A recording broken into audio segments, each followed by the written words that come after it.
My name is Ashley Taylor. I'm 32 years old, and until 10 minutes ago, I thought I was a billionaire's wife. Now my husband is standing over me, telling me I'm worth exactly $0, and he's about to find out just how bad he is at math. The scent of Joe Malone jasmine candles usually made our Connecticut home feel like a sanctuary. But tonight, the fragrance felt cloying, like flowers at a funeral. I smoothed the skirt of my cream silk dress and adjusted the crystal centerpiece on the mahogany dining table. Everything was perfect. The vintage cristal was chilling in the silver bucket, and the soft jazz playing in the background was exactly what Brad Miller liked after a long day of conquering the world on Wall Street. I heard the heavy thud of the front door. My heart did a nervous little flutter, not out of excitement, but out of a growing, icy dread that had been settling in my bones for months. "Brad, I'm in the dining room," I called out, trying to keep my voice light. He didn't answer with a greeting. He walked into the room without taking off his charcoal overcoat.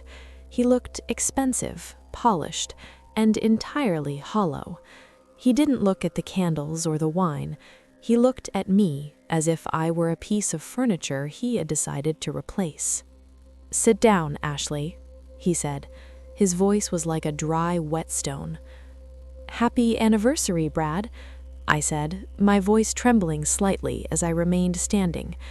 "I thought we could—" I said, "Sit." He tossed a thick manila envelope onto the table.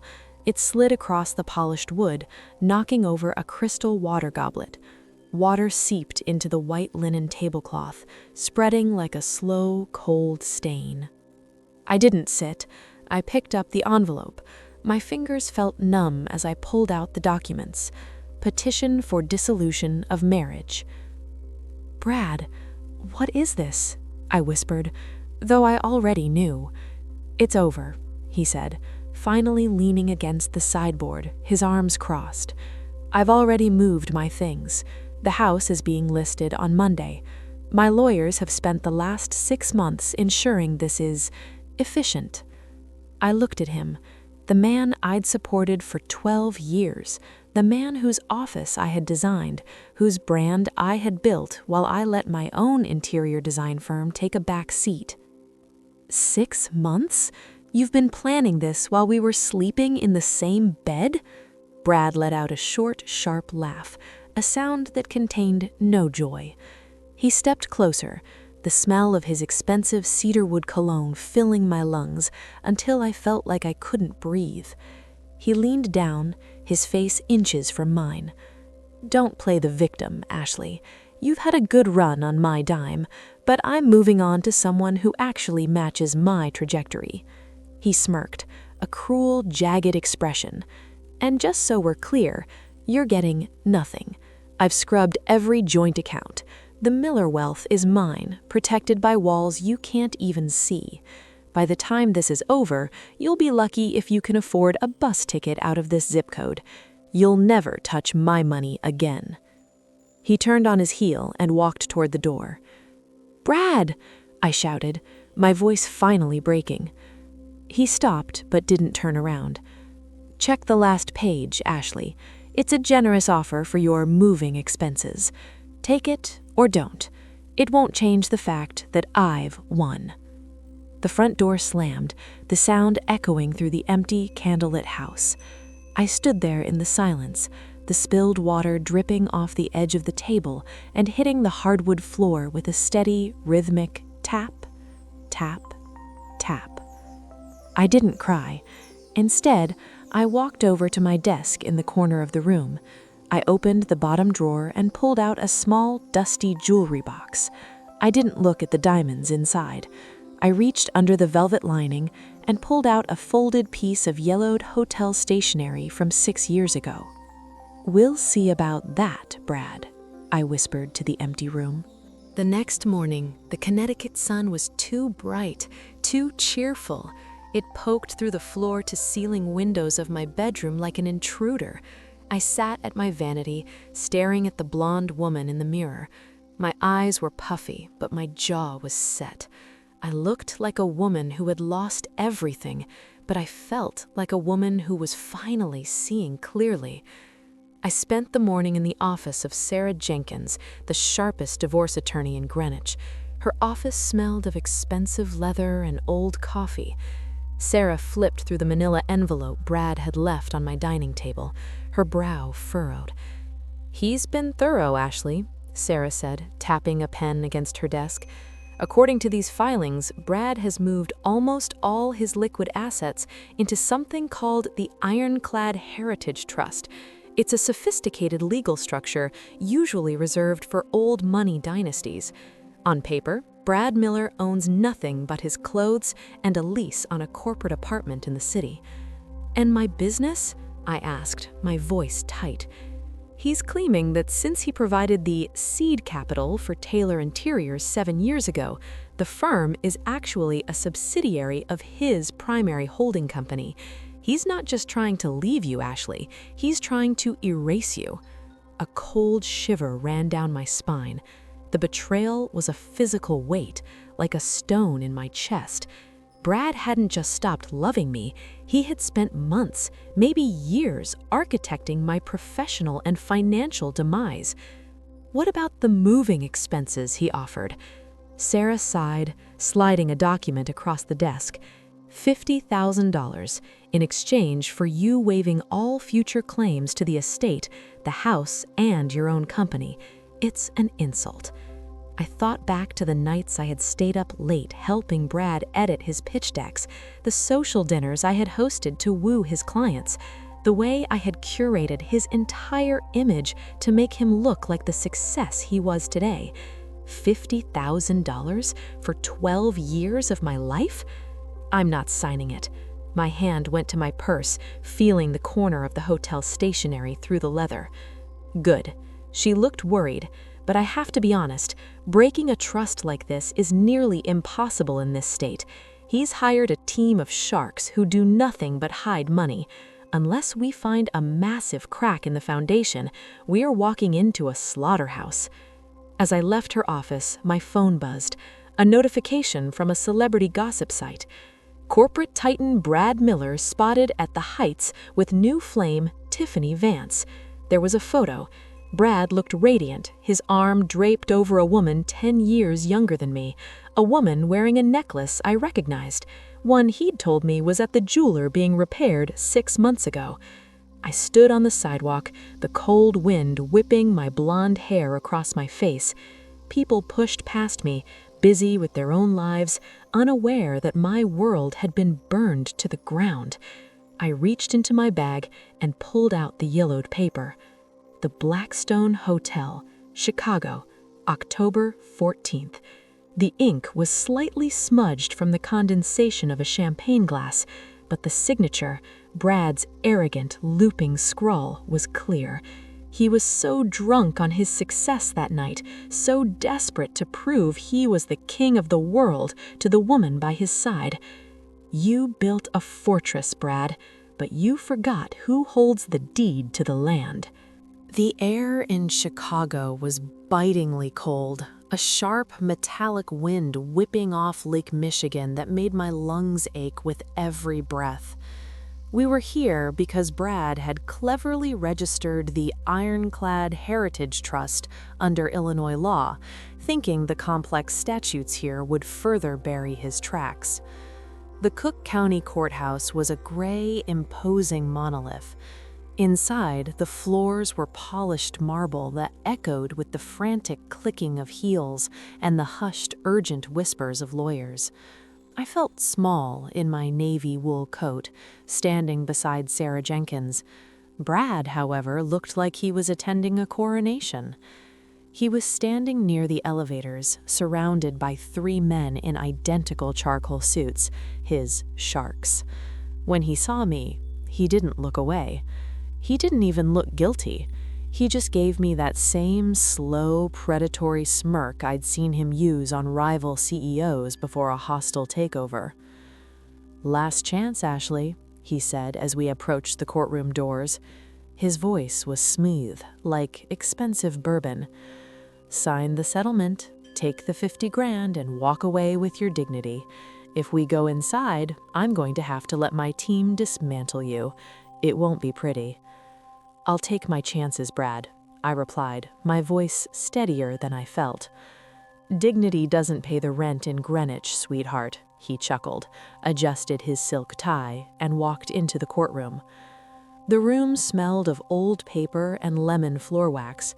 Judge Miller, no relation to Brad, though Brad had joked about it earlier, sat behind a high mahogany bench, his face etched with the wariness of a man who had seen every possible way humans could be cruel to one another. Brad's lead attorney, a man named Henderson with a voice like gravel, stood up first. "Your Honor," Henderson began, pacing the floor with practiced confidence, "this is a simple case of a spouse attempting to overreach. My client, Mr. Miller, has been transparent. Due to recent market shifts and the restructuring of his professional interests, his personal estate is minimal. The assets the plaintiff is seeking are held within the Ironclad Heritage Trust, a separate legal entity established for the long-term protection of the Miller legacy. Mrs. Taylor has no legal standing to touch it." I sat at the petitioner's table, my hands clasped tightly in my lap. I watched Brad. He wasn't even listening to his lawyer. He was leaning back, checking his gold Patek Philippe watch, looking bored. To him, I wasn't an adversary. I was an annoyance. "Furthermore," Henderson continued, casting a dismissive glance toward me, "Mrs. Taylor's own business, Taylor Interiors, has been sustained by Mr. Miller's capital. In reality, she has been a beneficiary of his generosity for a decade. Now that the marriage is over, that generosity has simply reached its natural end." Sarah leaned toward me. "He's laying it on thick. He's trying to provoke you. Stay calm." "I'm fine," I whispered. I reached into my bag and felt the envelope. It was warm from the heat of my hand. I looked up and caught Brad's eye. He winked at me, a gesture so condescending it made my blood boil. He thought he had already won. He thought he had built a cage around me and that he held the only key. He had no idea that I was the one who had kept the receipt for the lock. The air in the courtroom felt thin, as if Henderson's booming voice were sucking all the oxygen out of the room. I looked at the court reporter, her fingers flying across the keys with a rhythmic click-clack that sounded like a countdown. Sarah Jenkins stood up slowly. She didn't have Henderson's volume, but she had a precision that made the room go quiet.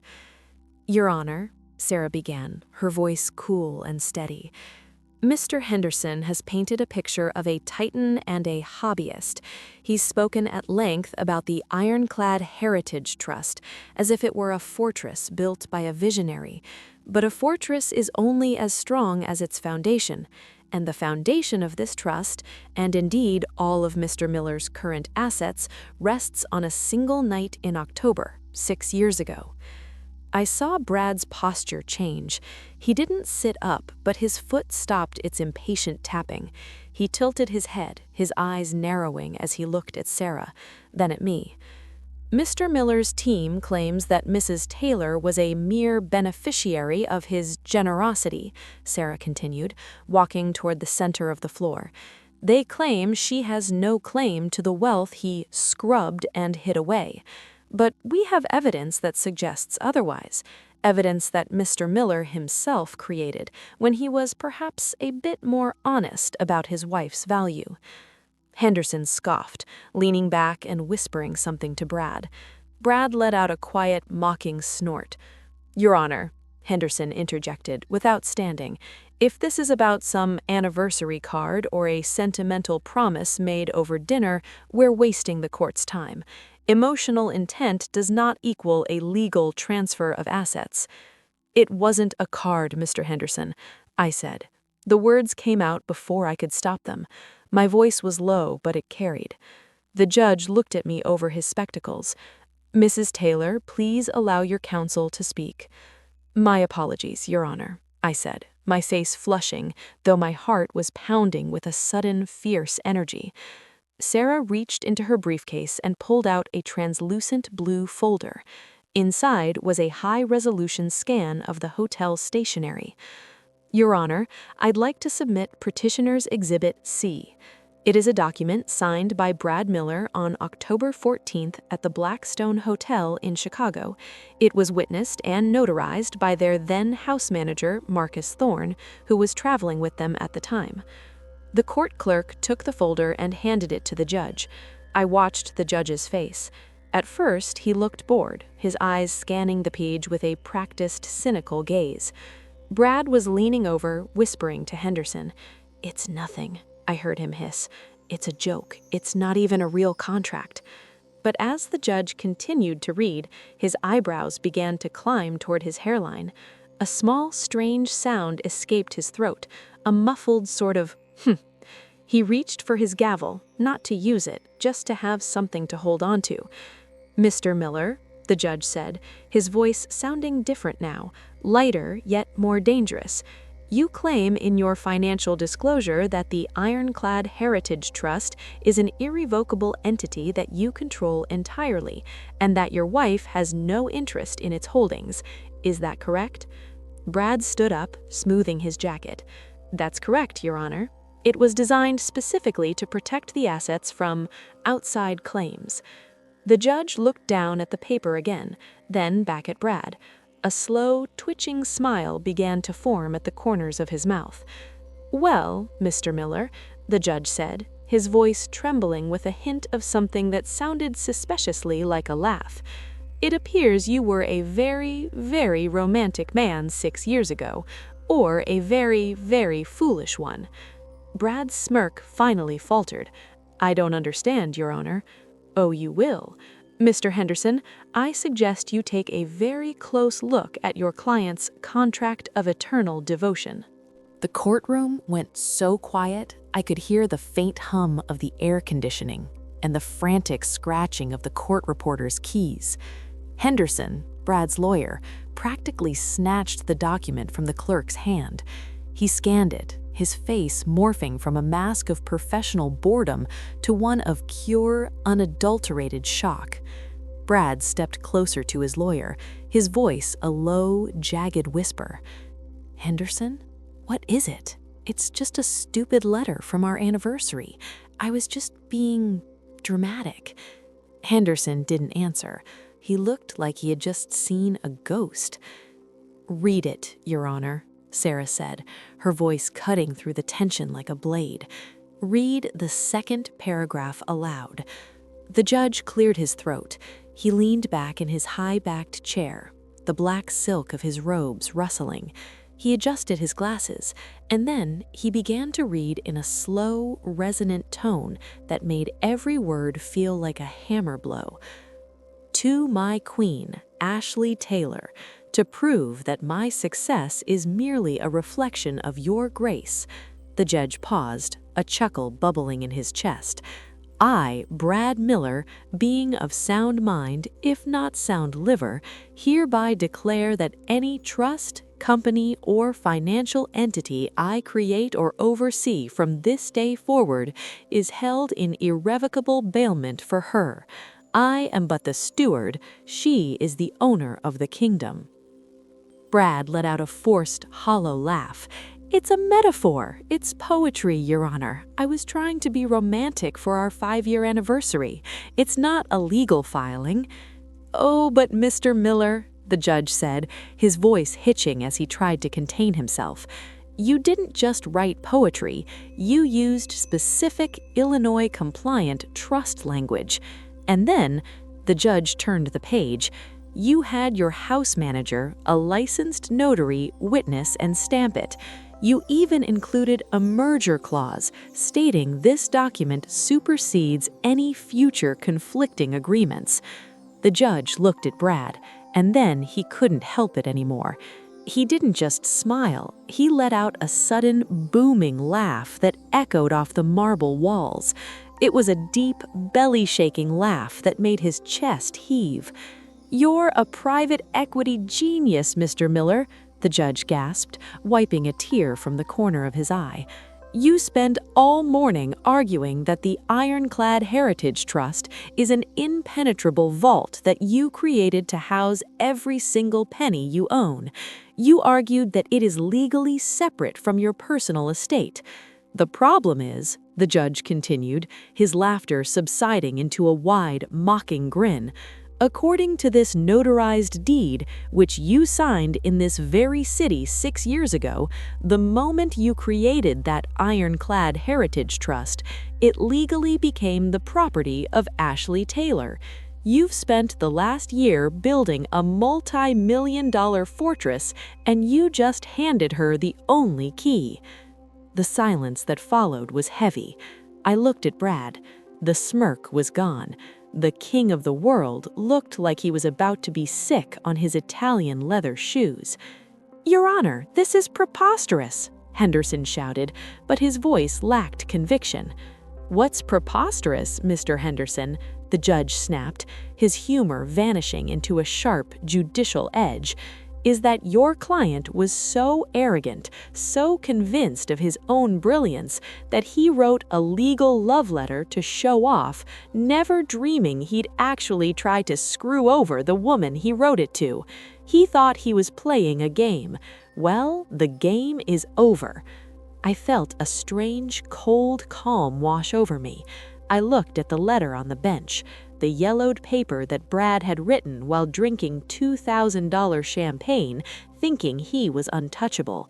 He had wanted to own me, so he had gifted me his world as a display of power. Now, his power was mine. The sound of the judge's laughter felt like the first warm breeze after a long, brutal winter. I sat perfectly still, my hands no longer shaking. Across the aisle, Brad looked like a statue made of salt. The arrogance that usually radiated from him like heat had vanished, leaving behind a hollow, terrified man in an expensive suit. "Your Honor, we need a recess," Henderson stammered, his face a frantic shade of crimson. He was leaning into Brad, whispering so loudly I could hear the desperation in his voice. "We need to review the validity of this anniversary deed." "Sit down, Mr. Henderson," the judge snapped, his laughter replaced by a cold, sharp authority. He tapped the letter against the bench. "This isn't a suggestion. It's a notarized declaration of intent. Your client didn't just write a poem, he executed a transfer of beneficial interest, and he did it with the same legal precision he uses to strip mine companies for profit." Brad finally found his voice, but it wasn't the voice of a titan. It was thin and reedy. "It was a joke, Ashley. You know it was a joke. We were celebrating. I was showing you how much I loved you." "No, Brad," I said, leaning forward. The courtroom seemed to shrink until it was just the two of us. "You weren't showing me love. You were showing me your power.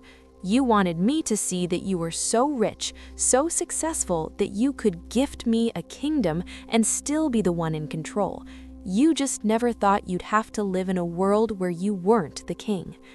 The judge leaned over the bench, looking directly at Brad. "Mr. Miller, for the last 3 hours, your legal team has provided extensive, sworn testimony and financial records proving that the ironclad Heritage Trust holds 99% of your net worth. You have successfully argued that you personally own nothing." The judge smiled, but there was no warmth in it. It was the smile of a predator who had just caught a larger predator in a trap.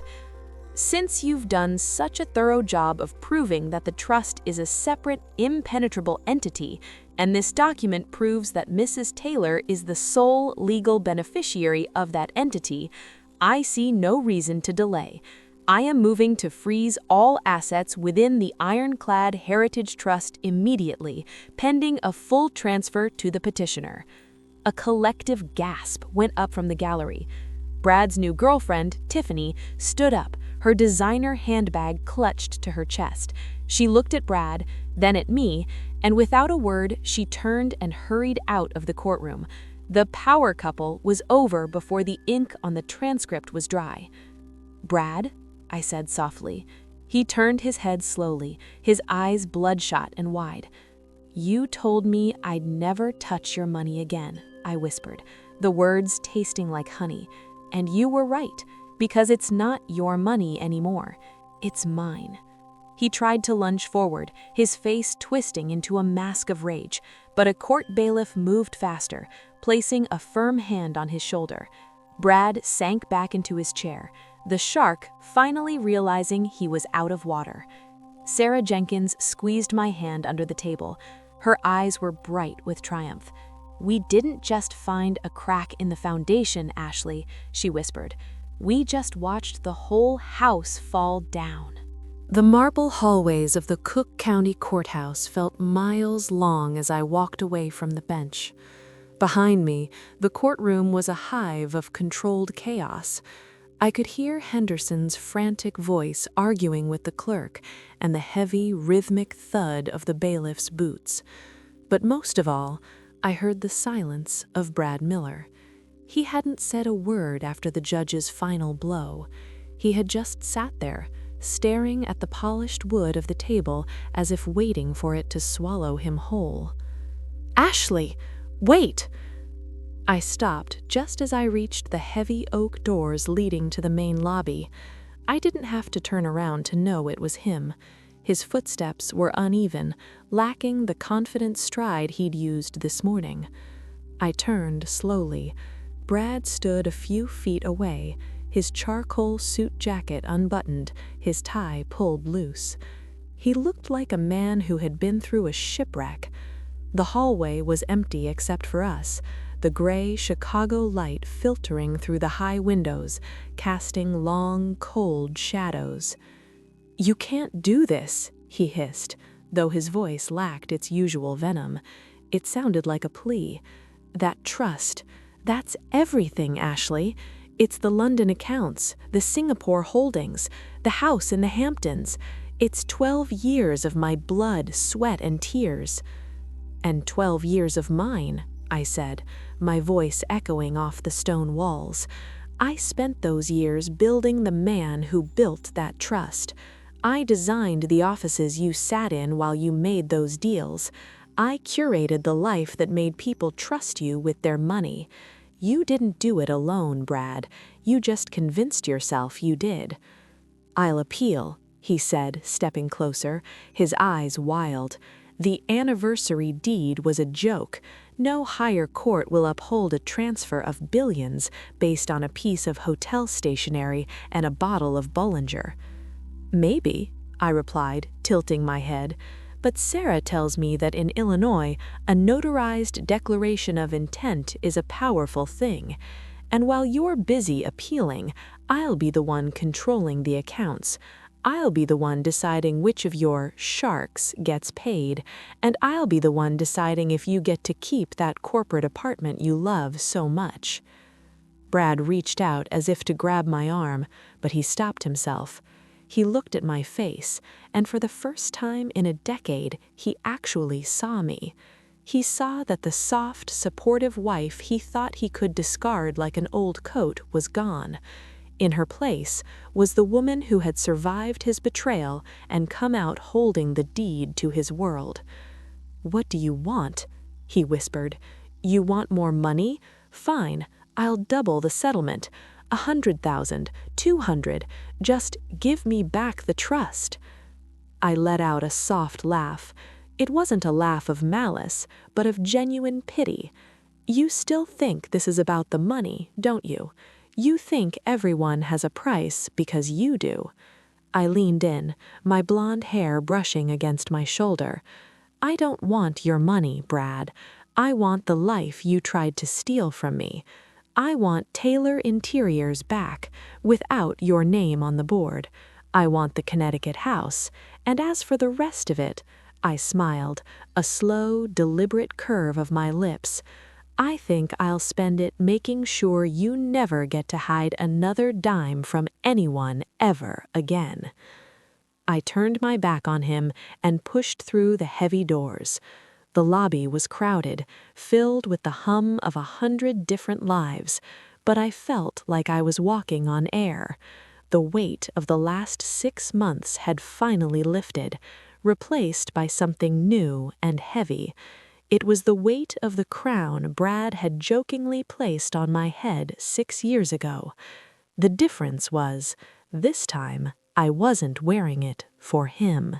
The Chicago wind didn't feel biting anymore. It felt like a clean slate. As I stepped out of the courthouse and onto the bustling sidewalk of LaSalle Street, I took a deep, lung-filling breath of the freezing air. For the first time in years, the air didn't taste like anxiety or suppressed secrets. It tasted like iron and possibility. Sarah Jenkins walked beside me, her briefcase swinging with a victorious rhythm. "The emergency injunction is signed, Ashley. Every account associated with the ironclad trust is locked tight. Brad's personal credit cards, the ones tied to the corporate accounts, will likely be declined by dinner time." I looked at the black town car waiting at the curb. "He told me I'd be lucky to afford a bus ticket," I mused, a small smile playing on my lips. "I think I'll take the private jet instead." Returning to Connecticut was different this time. The drive from the airport to my mansion was no longer a journey into a gilded cage.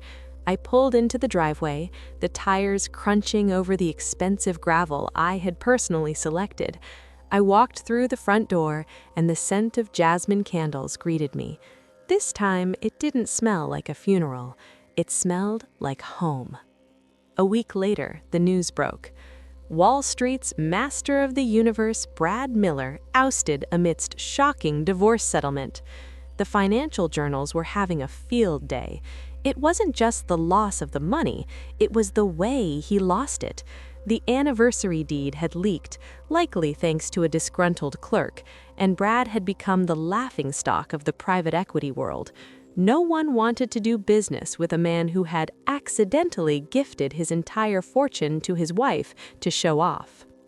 I was sitting in my home office, the one with the view of the rolling hills, when my phone rang. It was an unknown number.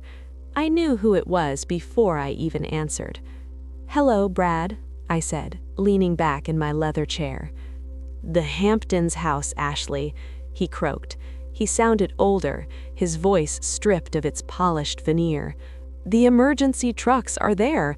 They're taking everything, even my art collection." "The art owns the trust, Brad, and since I own the trust," I let the sentence hang in the air, a soft, heavy weight. "I'm staying in a motel, Ashley, a motel with stained carpets and a flickering neon sign. Is this what you wanted, to see me humiliated?" I looked down at the original hotel stationery, now framed and sitting on my desk. "I didn't do this to you, Brad. You did this. You spent years trying to build a world where I didn't exist, using the resources I helped you earn. You forgot that in your rush to be the king, you needed a queen to make it a kingdom." "I'll fight you on this for the next decade," he spat, a flicker of his old rage returning. "With what money?" I asked gently.